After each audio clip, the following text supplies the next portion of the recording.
Welcome back, everyone. My name is Patrick. You're watching the Oilers Rundown.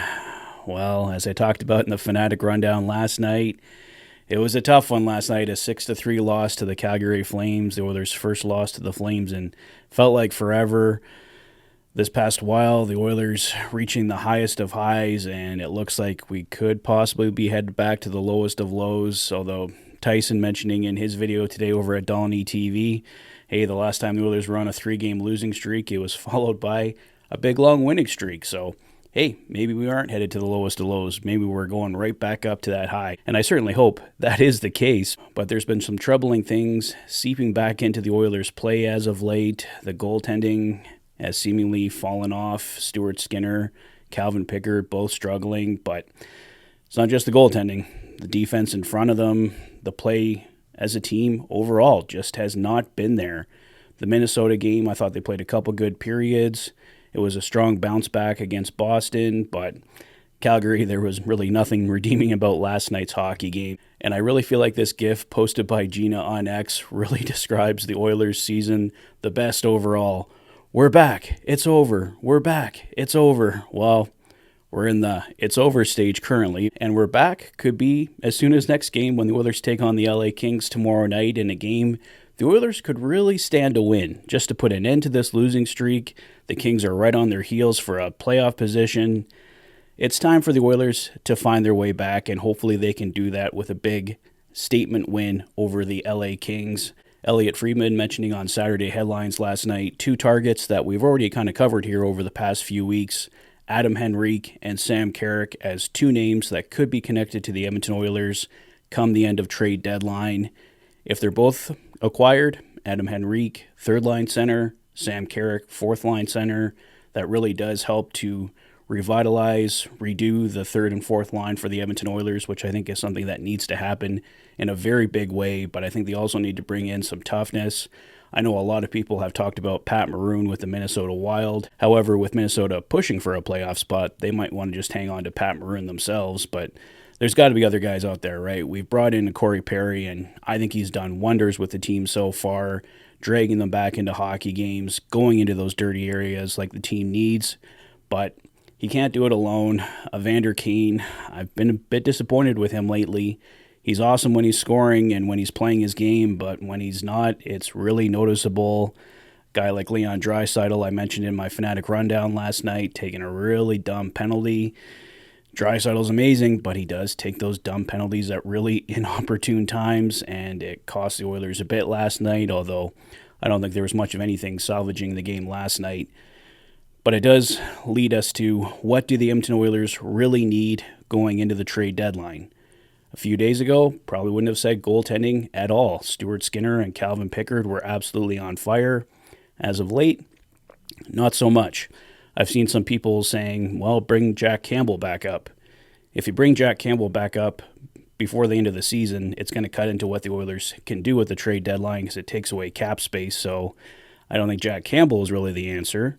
Olivier Rodrigue has continued to play well. I know like a month or so back we thought Olivier Rodrigue was actually going to get a shot with the Oilers, but I think Calvin Pickard's strong play stopped that from happening. But maybe it is time to try and give Rodrigue another chance. But then at the same time, you risk losing Calvin Pickard on waivers. Even with a couple struggles, Pickard would probably be picked up based on his play this season. So what do the Oilers do? I'm still of the belief they should bring in an insurance goalie, not necessarily a number 1 like a UC Saros, but someone that could just give you that insurance. Make Calvin Pickard the number 3 goalie. Stuart Skinner can still be your number 1, but you have a buffer there in between in case there is struggles come playoff time. And with the up and down of this team, that could very well be the case. It was the case last year, and I don't think it would shock anybody if it did happen again this year. So I think there should be some kind of upgrade to the goaltending, but it doesn't sound like that is a priority, at least not yet, of management. So we'll see what happens there, but I wouldn't hold my breath on that one. Defense, I think, definitely needs to be upgraded. Chris Tanev, with each passing day, sounds better and better to me. I think you got to bring him into the top 4 because he's really the only clear upgrade, I think, out there. There's been talk of like Sean Walker, guys like that. I don't know how much they really push the envelope. I think Chris Tanev is someone that is a clear upgrade. Do the Oilers pay the big price to get him? Right now, the Flames want a first-round pick. I don't think anybody wants to give up a first-round pick.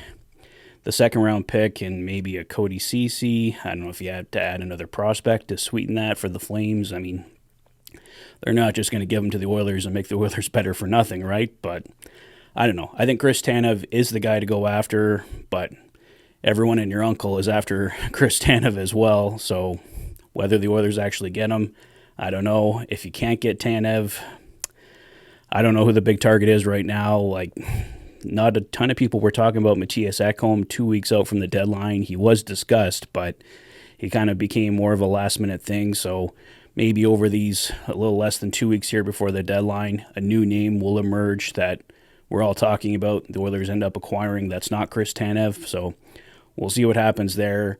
Up front, I think the Oilers definitely need an injection in the top six and at least one in the bottom six. If they got an Adam Henrique and a Sam Carrick, I think that would go a long way, bringing in a new third and fourth line center.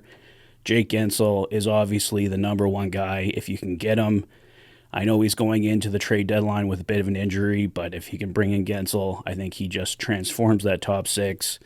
He's clearly a rental. There's no way the Oilers are going to be able to afford him unless they moved another big contract out. But I don't know. I think Jake Guentzel is your guy. Can you go after trade deadline and look at your roster and you've got Jake Guentzel and Chris Tanev and a third or a fourth line upgrade and a goaltender on there? Probably not. The Oilers are going to have to pick and choose here what is most dire. I think goaltending does get left, despite my concerns. And a lot of people have a ton of belief in Stuart Skinner and Calvin Pickard. I believe in them too. I would just feel more comfortable Skinner, Buffer than Pickard.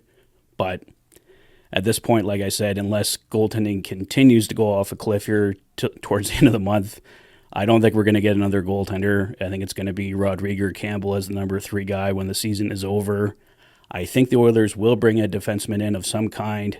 I hope it's Chris Tanev or an equivalent upgrade to that top 4. Getting a depth defenseman would be great overall, but unless you have an injury, I don't know how much of an impact a depth defenseman is really going to have. But if the Oilers go on a deep playoff run, there certainly will be injuries along the way. But overall right now, I would like to see the Oilers add 1 top 6 forward, 1 bottom 6 forward, and a top 4 defenseman. Yes, it's going to cost you dearly. Yes, it's going to take some creativity on Ken Holland and his management team, but I think the Oilers, if they're going to go far in these playoffs, need to get this done, need to get this figured out. This roster needs a bit of rejigging. It's not perfect the way it is. Yes, they went on a 16-game winning streak. They looked amazing. Stuart Skinner, Calvin Pickard were lights out. It was an amazing time. We all loved it. But clearly, this team goes through high ups and very low downs. So you got to find some way to stay in the middle for this team. And I think some changes, maybe bringing in some veteran leadership here, if you can, before the playoffs, would certainly help. So those are what I think the Oilers' biggest needs are as of today. Like I said, once again, I don't think the Oilers are getting a goaltender, but I would feel a lot better. Like I said, it doesn't have to be UC Saros. It can just be someone that can be a solid 1B, just backup option for the Edmonton Oilers here so we can feel a little bit better. But I think the top needs are clearly a top 6 forward, a bottom 6 forward, and a top 4 defenseman. Somehow, some way, Ken Holland, please find a way to get it done because we all want a long playoff run this year. So those are my thoughts, guys. Let me know your thoughts heading into tomorrow night when the Oilers take on the LA Kings in the comment section below. If this is your first visit to the channel and you like what you see, please consider liking and subscribing for all the latest Oilers content. You've been watching the Oilers Fanatic. Thanks for being a fan.